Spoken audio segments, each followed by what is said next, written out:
श्री आदि माता के इतिहास को, भगवान दक्ष प्रजापति के इतिहास को हमारे समाज के लोग जानते नहीं थे। आज खुशी इस बात की है कि जिस मिशन को लेकर हम लोग चले, उसकी आग उत्तर प्रदेश से चलकर आज बिहार के विक्रम में चल रही है। ये बताइए बड़ी उपलब्धि है कि नहीं है? ये एक बड़ी उपलब्धि है कि जहां लोग जानते नहीं थे, आज वहां डॉक्टर रत्नप्पा कुम्हार जी के परिनिर्वाण दिवस के उपलक्ष्य में सैकड़ों की संख्या में लोग यहां उपस्थित हुए। ये एक गौरव का बात है। लेकिन मैं आप लोगों से गुजारिश करना चाहूंगा, यहां से जाने के बाद फिर संकल्प लेकर जाइए कि जितने लोग यहां हैं, बोला सबके घर में भगवान शंकर जी की, मर्यादा पुरुषोत्तम श्री रामचंद्र जी की, गणेश भगवान जी की, लक्ष्मी जी की, सबकी फोटो मिल जाती है। लेकिन मुझे नहीं लगता कि डॉक्टर रत्नप्पा कुम्हार जी की फोटो आपके घर में मिलती होगी, महात्मा संतराम बीए जी की फोटो मिलती होगी। यहां से जाने के बाद ये दृढ़ संकल्प लेकर जाइए कि मैं दुकान से फोटो खरीदूंगा, और नहीं मिलेगा तो इंटरनेट से निकलवा के मिढ़वा लीजिएगा और अपने घर में टांगिएगा। जब आप अपने महापुरुष के प्रतिमा को अपने घर में लगाओगे तो आपकी आने वाली जो पीढ़ी होगी, आपके जो बेटा बेटी पोता पोती होंगे, जब वो फोटो आपके घर में लगेगी तो जब बच्चे बड़ा होंगे तो आपसे पूछेंगे कि पिताजी ये बताइए, चाचा जी ये बताइए, ये फोटो किसकी है? तो बताओ आप उनको उनका इतिहास बताने का काम करोगे कि नहीं करोगे? इसी महापुरुष ने कहा है कि जो समाज अपने महापुरुष के इतिहास को नहीं जानता, वो समाज कभी तरक्की नहीं कर। बोला कर सकता है क्या? नहीं कर सकता है। इसलिए मैं आप लोगों से गुजारिश करना चाहता हूं मित्रों, ये अपने समाज के महापुरुषों के इतिहास को जानो और पढ़ो और उनके पद चिन्हों पर चलकर देश के लिए नाम रोशन करने का काम करिए।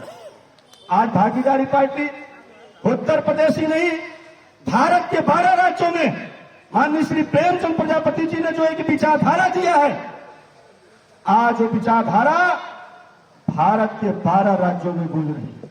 अभी 5 राज्यों का चुनाव हुआ है, आप लोगों ने देखा। हमारे पड़ोसी राज्य उत्तर प्रदेश का, मध्य प्रदेश में 23 कैंडिडेट भागीदारी पार्टी से चुनाव लड़े।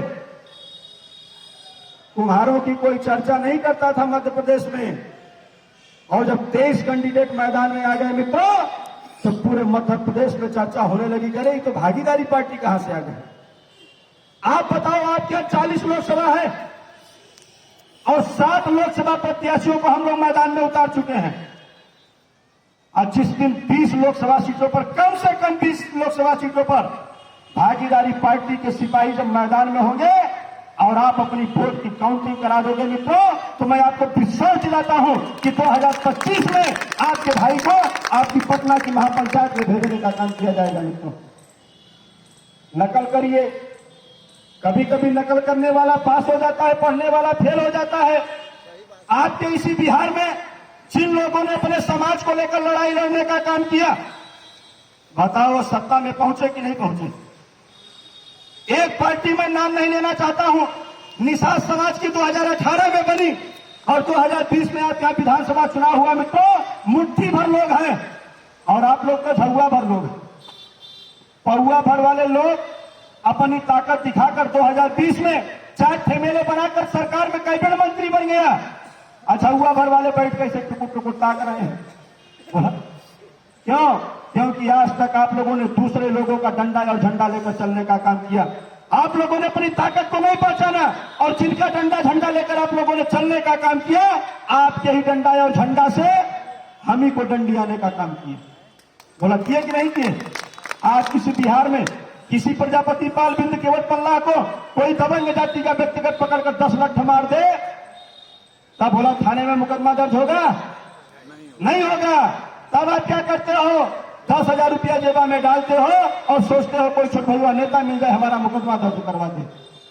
माननीय प्रेमचंद प्रजापति जी आपको पॉलिटिकल ताकत देना चाहते हैं। हम चाहते हैं कि आपको सत्ता में ले जाया जाए, जहां से देश और प्रदेश की बागडोर चलती है। जब आपका भाई 4-5 मंत्री विधायक सांसद होंगे, तब आपकी आवाज सुनी जाएगी। अदरवाइज आपकी आवाज सुनने वाले कोई नहीं। बताइए, अभी जातिवार जनगणना हुई, नीतीश सरकार कह रही है कि हमने जातिवार जनगणना करा दिया। ये बताओ, जातिवार जनगणना कराने का अधिकार किसको होता है? प्रदेश सरकार को होता है कि केंद्र सरकार को होता है? बोलो, जातिवार जनगणना कराने का अधिकार किसको होता है? केंद्र सरकार को होता है। और सरकार झूठे अपनी पीठ थपथपा रही है, कह रही कि हमने तो बिहार में जातिवार जनगणना करा दिया। अरे मित्रों, ये क्यों नहीं कहते हो कि हमने जनगणना नहीं, हमने तो बिहार में सर्वे कराया है, जाति सर्वे कराया है। और उस सर्वे में मित्रों मैंने 200 गांवों पर रिसर्च किया। आपके इसी बिहार में जनगणना अधिकारी हमारे यहां नहीं आया और हमारी गणना हो गई।